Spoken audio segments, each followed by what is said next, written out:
you, everybody. Slightly different offer from me today. So welcome to everybody in the room and also to everybody online. This has digital elements to it in terms of I'm talking very much about staff and staff capabilities, conceptions, and also concepts. But really, you know, it's kind of that offshoot of if we will look after the staff and we engage the staff in things, then as a result, potentially we'll get the student outcomes and the student impact that we're after. Starts off by me joining in January here at Staffordshire. Before then, I've worked in a number of universities, and I'm really interested in the emphasis that we put on staff in terms of their belonging and their inclusion within the staff community, given what we know about the challenges at the moment in higher education just generally. And so as a result of that and all my experience after working in HE over 20 years, I'm really keen to obviously look at the things in terms of modifying and increasing and promoting the transition and also the experience of staff when they first join, particularly in somewhere like Staffordshire. And I've just been working in Wolverhampton, where a lot of our colleagues are industry experts, they're specialists, experts in their own field, and obviously they're coming with a huge amount of knowledge, a huge amount of skill base, a huge amount of networks. But actually, when we transition them into the academic environment, they can often feel like a novice practitioner. They can often feel a little bit out of sync, and that's where my title comes from in terms of feeling like a fish or a duck swimming underneath the water. You may be looking a little bit like a swan, just trying to battle out there and join into something that has its own language. We have our own kind of hidden agenda and hidden rules, just like we would talk about for the students in itself.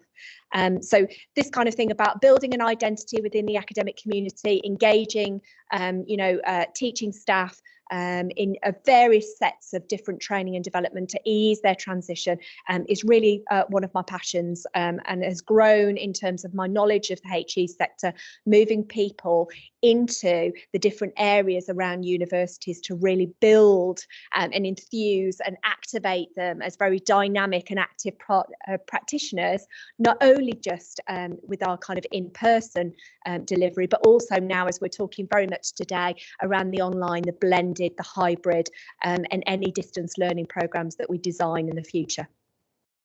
So I set about in January when I first joined doing three things.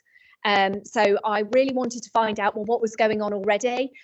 So I went straight to our HR and I looked at all of our entrants who had come, all of our new teaching staff, either on teaching scholarly contracts or teaching research contracts. And I surveyed them and I just asked them three questions.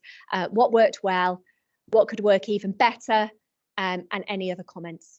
And I had what I thought was an overwhelming result to that. And you'll see on the next slide what that looks like. And the second thing was to further develop the existing induction programme here. So I felt when I joined, I wanted to make it a lot more active, a lot more kind of participatory.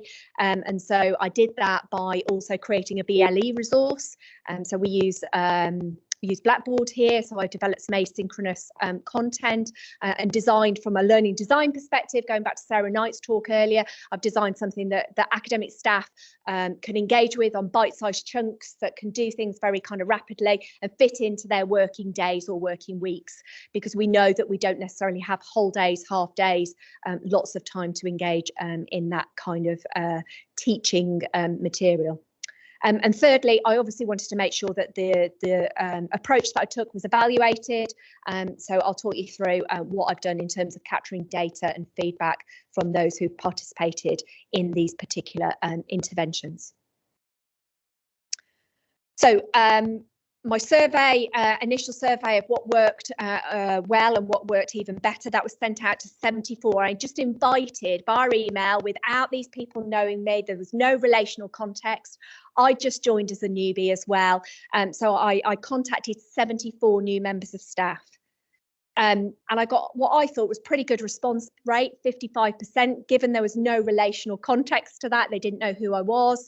That I offered them a preference, so we're talking about choice. 11 of the staff decided to meet me for 15-minute appointments on Teams, and 30 people decided to do an MS Teams form. And they were basically telling me about their induction experiences through what they'd experienced institutionally, what they'd experienced on a team level, and what they'd experienced more so kind of with their peer or their line manager. Secondly, that induction programme, that active induction programme. So far, I've had 18 members of staff since I started in January. So I've managed to, I took in a cohort in March, which was of 11 staff, and I've just done one again in June of 7 members of staff, and that's a whole day. That's a 10 a.m. to 4 a.m. So obviously in terms of timing, that has to be pre-planned into people's workloads. But 11 of those have already engaged in the VLE resources that are provided on Blackboard.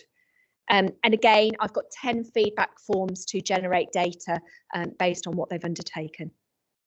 So what does that data look like in terms of my evaluation strategy? So in terms of the survey, what worked well and what worked even better, when I asked those members of staff who completed, those 41 members of staff, I came out with a score of their overall induction experience at 3.53, with 1 being poor and 5 being excellent. These were some of the things that they said when I bracketed them out of what worked well and what could work even better. And it was around, you know, value of them feeling included. It was more to do with, you know, that kind of exchange that they were having with a buddy or a mentor. There was lots of things about what we'd say in terms of student learning. Don't give me everything at once. Try to make sure that things are spiraled, that they're graduated throughout the course of my induction period. And then what could work better? More structure, an induction pack, some distinct nuance differences for international staff, which obviously at Staffordshire, you know, we've got a diverse range of staff, and we need to be thinking about how maybe I might sort of alter or modify induction for them. What we do in terms of digital pedagogies and systems and digital infrastructure, how can we support them better in accessing systems?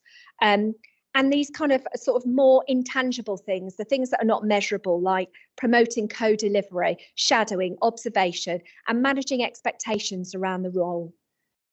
So I think some of those things I'm sure people would feel kind of resonate with them for when they started, either in their own role as a professional member of staff or in an academic role.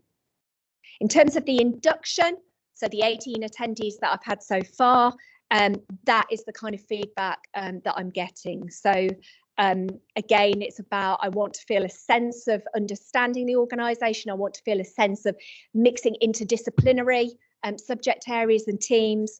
I want to be able to see in role modelling what you do, Sarah, in terms of, you know, what type of things are available, like VBox, Blackboard. I've been using card games. I've been doing a lot on assessment rubrics and the use of kind of different types of games to kind of engage people in different ways of assessing. So all of that came across really in the feedback. And also when I asked them, would you recommend it to a colleague? They predominantly said, yes, we would. And so the value is there of the in-person, the value is there for the asynchronous. It's just obviously mapping that into people's workload. How do we move that forward now going into the new academic year? So what am I doing in terms of next steps?